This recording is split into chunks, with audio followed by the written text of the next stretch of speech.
Story 1: A Close Encounter with the Pontianak, a night I'll never forget. I've kept this story to myself for years, but after lurking on this forum for a while and reading your experiences, I feel like it's finally time to let it out. This isn't some second-hand tale or something I heard from a friend of a friend. This happened to me, and even now the memory sends chills down my spine. This happened back in 2014. I was in my mid-20s living in a small town in Asia. For those unfamiliar, Asia has its fair share of ghost stories and folklore, but one entity that's particularly infamous is the Pontianak. I never used to believe in all this paranormal stuff, but what happened that night changed everything. My hometown is one of those quiet places where everyone knows each other. There's not much to do, so most of us would hang out late at night, either at food stalls or by the beach. On this particular night, a group of friends and I decided to take a late-night drive to a nearby village that was rumored to be haunted. We had heard stories about a stretch of road there, flanked by dense jungle on both sides, where strange things were said to happen. It was a typical night for us. Nothing too serious, just trying to scare ourselves for fun. There were 5 of us in the car. Me, 2 guys and 2 girls. We laughed off the rumors as we drove, teasing each other about who would be the first to scream if something did happen. The road to the village was narrow and winding, with barely any street lights. After about half an hour, we reached the infamous stretch. The jungle loomed on both sides, so thick that it felt like the trees were closing in on us. The laughter in the car gradually died down as the atmosphere turned eerie. Out of nowhere, the car's engine started sputtering. My friend, who was driving, swore under his breath and tried to restart it, but the car wouldn't budge. We were stuck in the middle of this dark, lonely road with no signal on our phones. Just great, right? At first we tried to play it cool. We figured it was just a breakdown, maybe the engine overheated. My friend popped the hood to check and we all got out of the car. That's when we noticed the silence. It was dead silent. No sounds of crickets, no rustling leaves, nothing. It was as if the entire jungle was holding its breath. Then one of the girls, a friend of mine named Amira, started fidgeting nervously.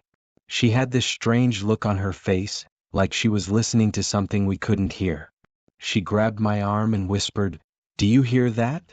I strained my ears, but all I could hear was the deafening silence. "What are you talking about?" I asked, trying to keep my voice steady. "It's crying," she said. "A woman crying." Now, I've known Amira for years and she's not the type to make stuff up. When she said that, I felt my heart skip a beat. I didn't hear anything, but the look in her eyes told me she wasn't messing around.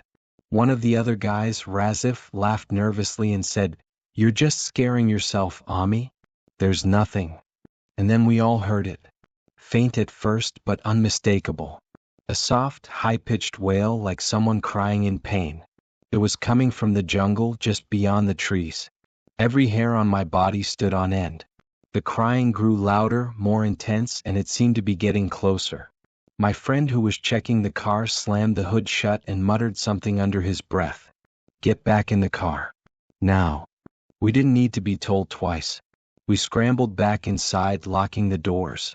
The crying had stopped, but the air was thick with tension. My friend tried the ignition again, and this time, by some miracle, the engine roared to life. He didn't waste any time and sped down the road, desperate to get us out of there. But just as we thought we were in the clear, I saw her. She was standing by the side of the road, barely visible in the dim light from our headlights. A woman dressed in white with long black hair hanging down over her face. Her skin was pale, almost glowing. I gasped, and my friend hit the brakes instinctively, causing the car to skid slightly. For a moment, time seemed to stand still. She just stood there, motionless, staring at us. Or at least, it felt like she was staring, even though I couldn't see her eyes through that curtain of hair. The silence in the car was unbearable. And then she moved. It wasn't a normal movement. It was jerky, unnatural, like her limbs were bending in ways they shouldn't. She let out this blood-curdling scream, a sound so horrific that it felt like it was piercing right through me. My friend floored the accelerator and we sped past her, leaving her standing there in the rearview mirror, that scream still ringing in our ears. None of us spoke for the rest of the drive. When we finally reached town, we all went straight home. I didn't sleep at all that night. I couldn't shake the image of her standing there, nor could I get that scream out of my head. The next day we all met up to talk about what happened. We agreed that we wouldn't mention it to anyone else. Who would believe us anyway? But I couldn't keep it bottled up forever. I started researching, trying to find out more about the Pontianak, and everything I read only confirmed what I already knew. We had encountered something supernatural that night. To this day, I still can't drive down that road without feeling a sense of dread. I've avoided it ever since, even if it means taking a longer route. Some nights, when the wind is just right, I swear I can still hear that faint crying in the distance. So yeah, that's my story. Believe it if you want or don't. But I know what I saw and I'll never forget it. Has anyone else had a similar encounter? Story 2. The night I met the Pontianak on a lonely road. Hey everyone, I've been following this forum for a while, and after reading some of your stories, I finally feel comfortable enough to share my own. I had an encounter a few years ago that I've never really spoken about in detail. Even now, thinking about it sends shivers down my spine. This happened back in 2016. I was working as a delivery driver for a local logistics company. The job was pretty simple: pick up and drop off packages. But every now and then, I would have to make late-night deliveries, especially to rural areas where daytime traffic could be a nightmare. That's where things got strange. There's a particular village about an hour away from my town. It's small and isolated, surrounded by dense jungle, and the roads leading there are poorly lit and narrow. The villagers were mostly elderly folks, and deliveries there always felt a little eerie even during the day. But on this particular night, I had to drop off a package after sunset. It was around 10 p.m. when I finished the delivery and started heading back. The road was quiet with no other cars in sight. Just me, my van, and the jungle on either side. My headlights cut through the darkness, but even they felt like they weren't enough to push back the overwhelming blackness of the night. I don't know if you've ever driven alone on a rural road at night, but there's a certain kind of silence that's unnerving. No sounds of birds, no rustling of leaves, just an oppressive quiet that makes your skin crawl. I was trying to keep myself calm by listening to the radio, but the static kept cutting in and out, and eventually the station just died. I was about halfway home when I saw her. She was standing on the side of the road, just barely illuminated by my headlights. A woman dressed in white with long black hair flowing down her back. At first, I thought she might be a hitchhiker, someone stranded in the middle of nowhere. But something about her posture, it wasn't right. She was too still, too rigid. And the longer I looked at her, the more uneasy I felt. I slowed down the van not because I wanted to stop, but because my instincts were screaming at me that something was wrong. As I got closer, I could see her more clearly. Her clothes were torn and dirty, and her skin, it was unnaturally pale, almost glowing in the dark. I didn't stop. I couldn't. Every fiber of my being told me to keep driving, to get out of there as fast as I could. But as I passed her, she lifted her head, and I caught a glimpse of her face in the rearview mirror. Her eyes were pitch black, like bottomless pits, and her mouth, it was twisted into the most horrifying smile I've ever seen. It was a grin that wasn't human, full of malice and hunger.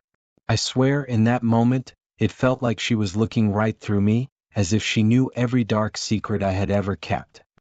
I hit the gas, my heart pounding in my chest.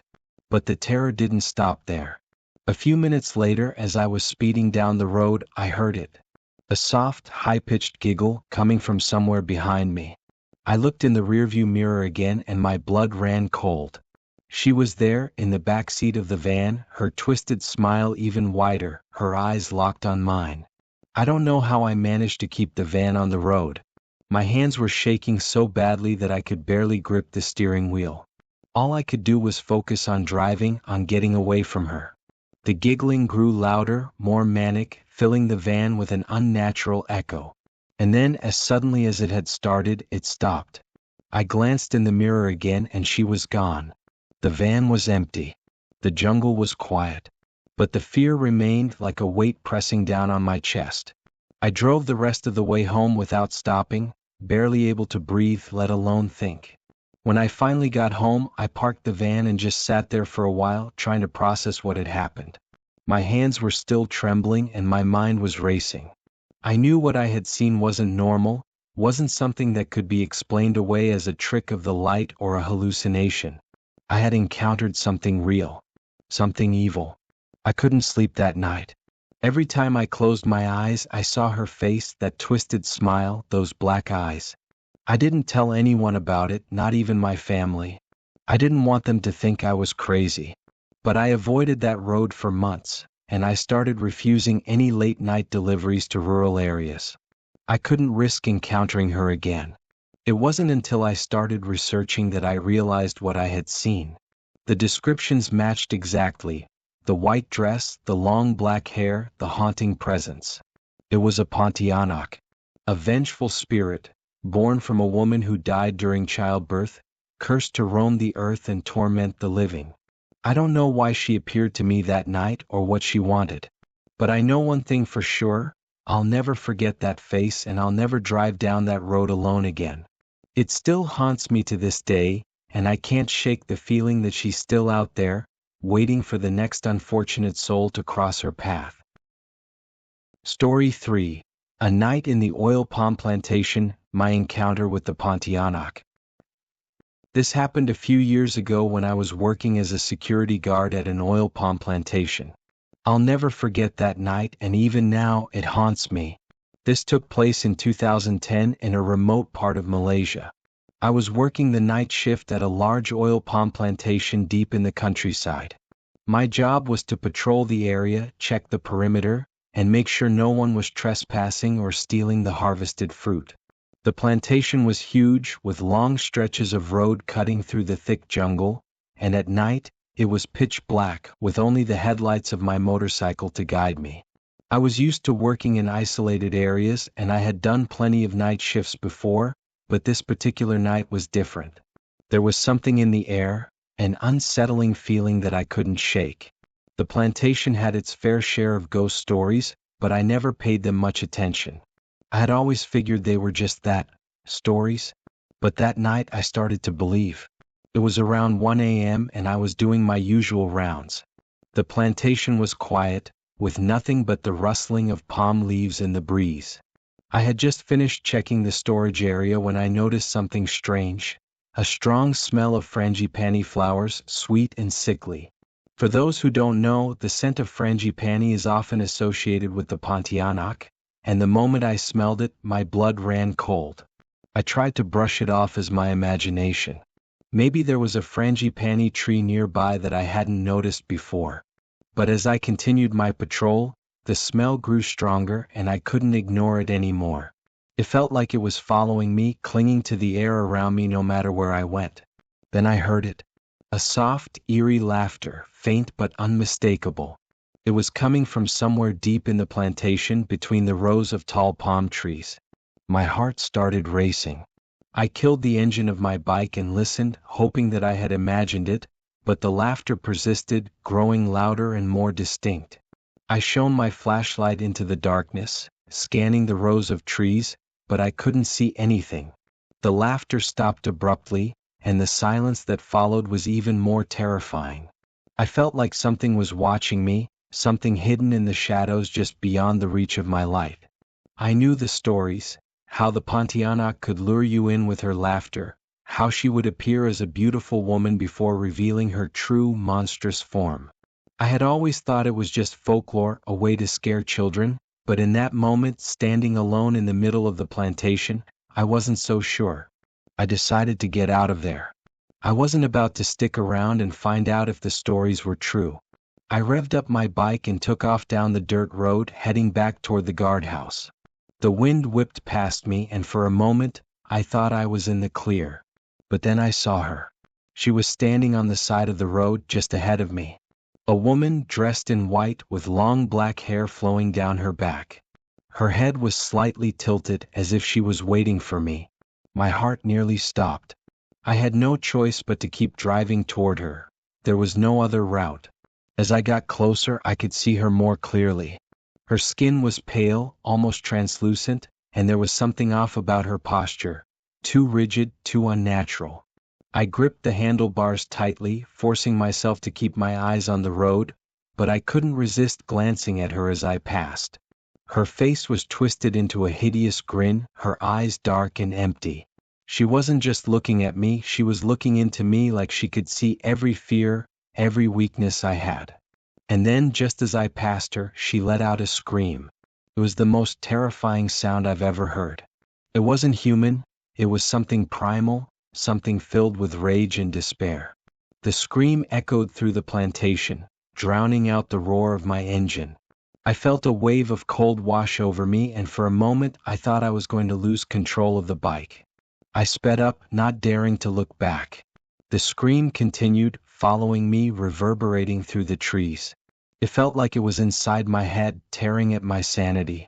I raced down the road, not stopping until I reached the guardhouse. When I finally arrived, I jumped off the bike and ran inside, slamming the door behind me. My colleague, who had been resting inside, looked at me like I was crazy. He asked what had happened, but I couldn't bring myself to tell him. How could I explain what I had seen, what I had heard? I didn't sleep at all that night. I sat in the guardhouse, clutching my flashlight, listening for any sign that she was still out there. The frangipani smell lingered for hours, even inside the guardhouse. I didn't dare go back out until the sun came up. The next morning, I told my boss I couldn't work the night shift anymore.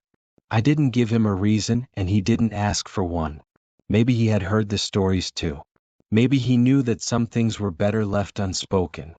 I've never gone back to that plantation, and I never will. I don't care what anyone says, there's something out there in the dark, something that doesn't belong in our world. And if you ever find yourself alone in a place like that and you smell frangipani in the air, do yourself a favor. Leave. Don't wait. Don't look back. Story 4: The night I heard the screams, my terrifying encounter with the Pontianak. I've read a lot of stories here, and part of me hoped I would never have one to share. But this happened a couple of years ago, and I've never been able to talk about it. I'm not sure why I'm finally sharing it now. Maybe I just need to get it off my chest, or maybe I just need to know that I'm not alone in what I experienced. This isn't just a story, it's something that changed me forever. It was late 1999, and I was living in a small town in Indonesia. My family home is located near the edge of town, bordering a large expanse of jungle. At night, the area around my house is pitch black, with no streetlights to break up the darkness. We're used to it though. Growing up in a place like this, you learn to live with the silence and the shadows. That night I was home alone. My parents had gone to visit my grandparents in another state, and my younger siblings were staying with relatives. It was just me, the house, and the surrounding jungle. I didn't mind being alone. I've always enjoyed the quiet, but something felt different that night. The air felt heavy, like a storm was about to break, though the skies were clear. It was around 11 p.m. when I first heard the sound. At first, it was faint, just a soft, high-pitched wail that seemed to be coming from somewhere deep in the jungle. I brushed it off, thinking it was just the wind or maybe some distant animal. But as the minutes passed, the wailing grew louder, sharper. It didn't sound like an animal anymore. It sounded like a woman crying, but distorted, like it was coming from far away and right next to me at the same time. I tried to ignore it. I told myself it was just my imagination, that I was letting the darkness and isolation get to me. But the sound kept getting louder until it was impossible to ignore. It was a woman screaming now in pure agony. The kind of scream that makes your blood run cold, that gets under your skin and stays with you long after the sound has stopped. I stood up from the couch, every instinct in my body screaming at me to get out of the house. But I couldn't move. I was rooted to the spot, frozen by fear. The screaming was coming from the direction of the jungle, getting closer and closer. I grabbed my phone, intending to call my parents or a friend, but when I looked at the screen there was no signal. That never happened at my house. Then I heard the knock. It was soft at first, just a gentle tap on the window behind me. My heart skipped a beat, and I slowly turned around, praying that it was just a tree branch brushing against the glass. But there were no trees near that window. And the knock came again, louder this time, more insistent. I felt a cold sweat break out across my skin. I didn't want to look, but I had to. Slowly, I walked over to the window and pulled the curtain back just enough to see outside. She was standing there. A woman dressed in white, her long black hair hanging over her face, obscuring her features. Her skin was impossibly pale, almost glowing in the darkness. She was standing right outside the window, her head tilted slightly to the side, as if she was waiting for me to notice her. I stumbled back, dropping my phone in the process. My mind was racing, trying to make sense of what I was seeing. This couldn't be real. I had heard stories about the Pontianak.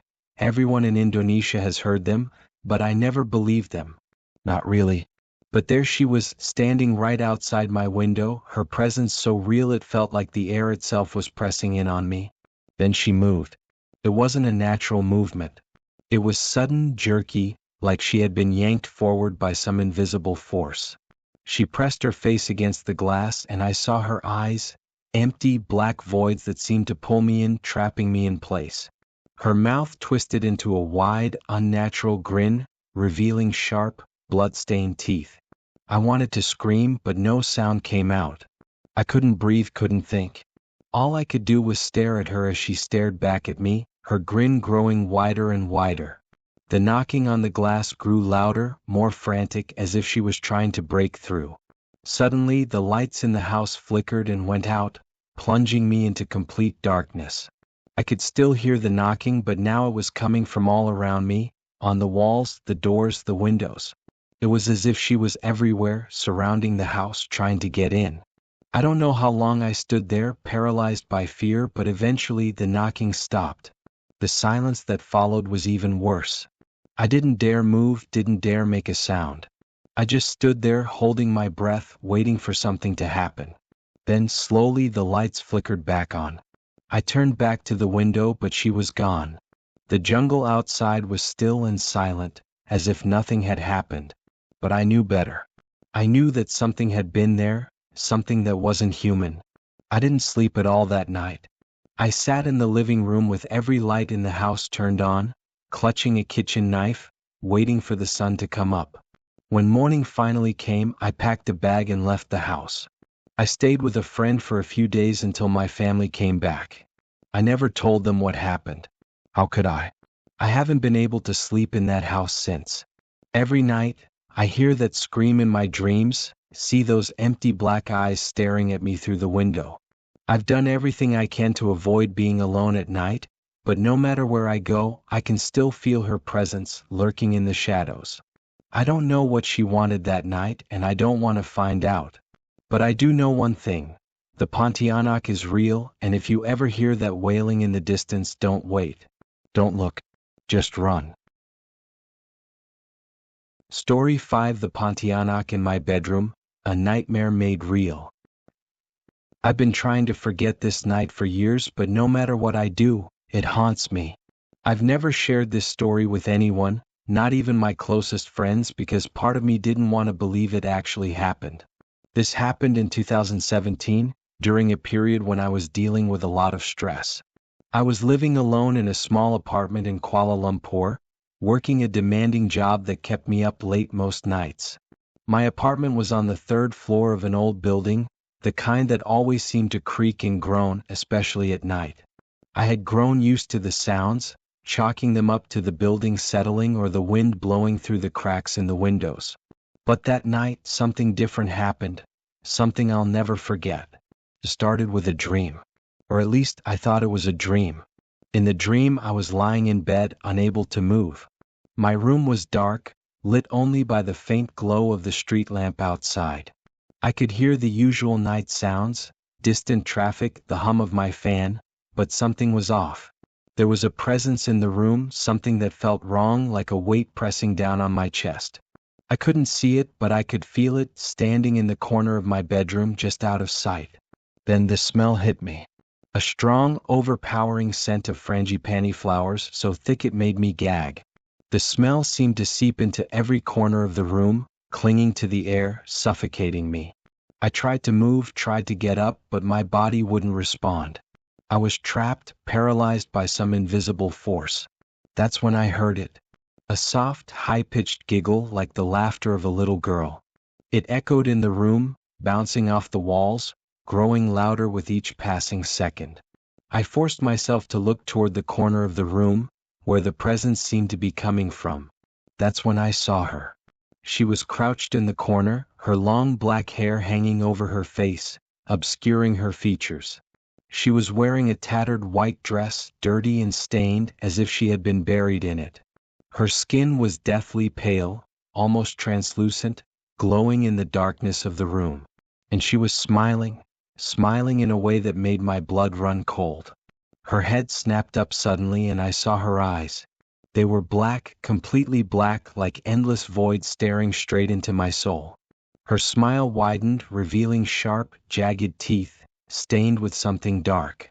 She started to crawl toward me, moving in a way that no human should be able to move, her limbs twisting and contorting as she pulled herself across the floor. I tried to scream, but no sound came out. I tried to move, but my body was still frozen, trapped in that horrible paralysis. All I could do was watch as she slowly made her way toward my bed, her twisted smile never faltering, her black eyes never leaving mine.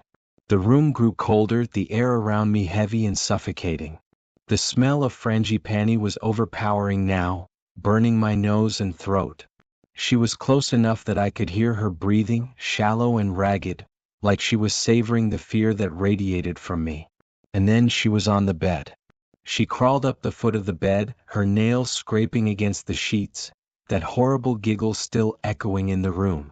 I could feel her weight pressing down on the mattress, feel the coldness of her touch as she grabbed hold of my legs. Slowly, she began to climb up my body, her face inches from mine, her breath hot and foul against my skin. I wanted to scream. I wanted to do anything to get her off me, but I was completely helpless. Her face hovered just above mine, her eyes boring into me, and then she whispered something. I don't know what she said. It was in a language I didn't understand, but it felt like a curse, like she was claiming me. And then she screamed. It was the most horrifying sound I've ever heard, an ear-piercing wail that seemed to come from deep within her, filled with rage and pain and hatred. It echoed through the room, shaking the walls, rattling the windows. I felt it reverberate through my body, paralyzing me with fear. And then, just as suddenly as it began, it stopped. The room was silent again. The smell of frangipani was gone. The weight on my chest had lifted. I could move. I sat up in bed, gasping for air, my heart pounding so hard I thought it would burst out of my chest. I looked around the room, but there was no sign of her. The corner where she had been crouching was empty, as if she had never been there at all. I told myself it was just a nightmare, that it wasn't real. But when I got out of bed, I saw something that made my blood turn to ice. There were scratch marks on the foot of the bed, deep, jagged marks that hadn't been there before. And there, on the sheets, was a small patch of something dark, something that looked suspiciously like blood. I left the apartment that night and never went back. I don't care if it was a dream or not. Something was in that room with me, something that wanted to hurt me. I can still hear that scream sometimes, late at night when I'm lying in bed, and every time I do, I wonder if she's still out there, waiting for me to fall asleep again. Stay safe, everyone. If you ever wake up and feel like something is in the room with you, don't ignore it. You might not be as lucky as I was.